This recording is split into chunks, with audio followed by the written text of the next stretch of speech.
আসসালামু আলাইকুম, স্বাগতম আমাদের ইনফরমেটিভ নিউজ চ্যানেলে। আপনি জানেন কি বাংলাদেশের সর্বপ্রথম তারকাদের মধ্যে কে ফোন ব্যবহার করেছিলেন? সম্প্রতি জাকির হোসেন রাজু দেশের একটি গণমাধ্যমকে এই তথ্যটি পরিষ্কার করে দিয়েছেন। তিনি বলেছেন, দেশে তারকাদের মধ্যে প্রথম মোবাইল ব্যবহার করতেন সালমান শাহ। 1993 সালের কথা। বাংলাদেশে মোবাইল ফোনের বাণিজ্যিক যাত্রা শুরু হয় এপ্রিল মাস থেকে। সিটি সেল নিয়ে আসে প্রথম মোবাইল ফোন।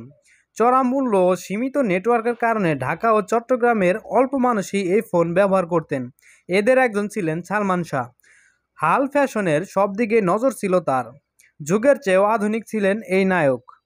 সালমান শাহই এফডিসিতে সবার আগে মোবাইল ফোন ব্যবহার করতেন।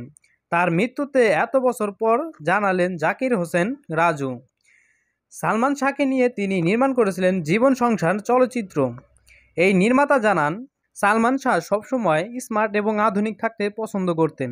এই নির্মাতার জীবন সংসার সিনেমাটির কাজ শেষ হওয়ার পরপরই সালমান শাহ মারা যান।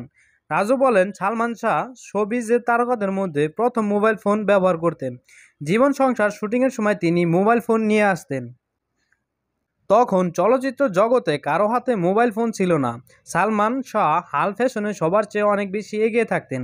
চলচ্চিত্রে ফ্যাশন বিষয়টিকে তিনি প্রতিষ্ঠিত করেছেন। যেমন ফ্যাশনেবল গাড়ি, মোটরসাইকেল ব্যবহার করতেন সালমান শাহ। জাকির হোসেন রাজু দেশটির দেওয়া একটি গণমাধ্যমে সালমান শাহকে নিয়ে এই মন্তব্যটি করেন। তার ভাষ্যমতে এফডিসিতে সালমান শাহই প্রথম মোবাইল ফোন ব্যবহার করতেন।